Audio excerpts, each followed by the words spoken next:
Hi viewers, welcome to Neyveli சமையல். இன்னைக்கு morning பிரேக்ஃபாஸ்ட்டாக சாப்பிடக்கூடிய ப்ரோட்டீன் ரிச் ஒரு சாலட் வந்து பார்க்க போகிறோம். அதுக்கு நான் வந்து என்னென்ன எடுத்து வச்சுருக்கேன் பாருங்கள்.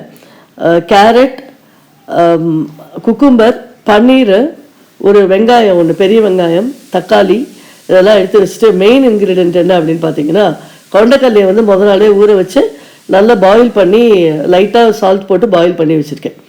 அங்கே வந்து ஃப்ரெஷ் கொரியாண்டர் லீவ்ஸு, கொஞ்சமாக பச்சை மிளகா அண்டு சில்லி பேஸ்ட் இருந்ததுன்னா அது இதெல்லாம் நம்ம ஆடடாக நம்ம வந்து எடுத்துக்கலாம். இது வந்து என்னென்னா ரொம்ப ப்ரோட்டீன் ரிச்சு. தட் இஸ் இந்த பன்னீர்லேயும் வந்து நல்ல ப்ரோட்டீன் இருக்குது, கொண்டைக்கடலையிலையும் இருக்குது, மீதிலாம் ஃபைபர் ரிச் ஃபுட். அது வேறு எதுவுமே இல்லை. எல்லாத்தையும் அப்படியே 1 by 1 வந்து நம்ம ஆட் பண்ண போகிறோம். ஃபஸ்ட்டு கொண்டைக்கல்லை ஆட் பண்ணோம், அதுக்கப்புறம் மீதி தட்டில் இருக்கிற எல்லாத்தையுமே ஆனியன், அது மாதிரி எல்லாத்தையும் ஒன்று ஒன்றா 1 by 1 வந்து நம்ம வந்து ஆட் பண்ணுறோம்.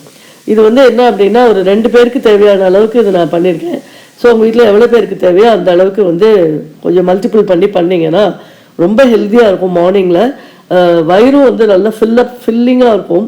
வெறும் கார்போஹைட்ரேட் சாப்பிட்றத விட இது வந்து ரொம்ப குழந்தைகளுக்கும் சரி பெரியவர்களுக்கும் சரி ரொம்ப நல்லாயிருக்கும்.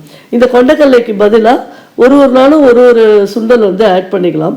இதில் வந்து இந்த க்ரீன் சில்லி சாஸ் இருந்தது, அதனால் ஆட் பண்ணிக்கிறேன். நான் அது வெறும் பச்சை மிளகாவும் கொஞ்சோன்னு போட்டிருக்கேன், அது வந்து கொஞ்சம் காரம் வேணும் அப்படின்னு. ஒன்று இல்லைன்னா சால்ட்டு அண்ட் பெப்பர் பவுடர் இருந்ததுன்னா அதுவும் நம்ம ஆட் பண்ணிக்கலாம்.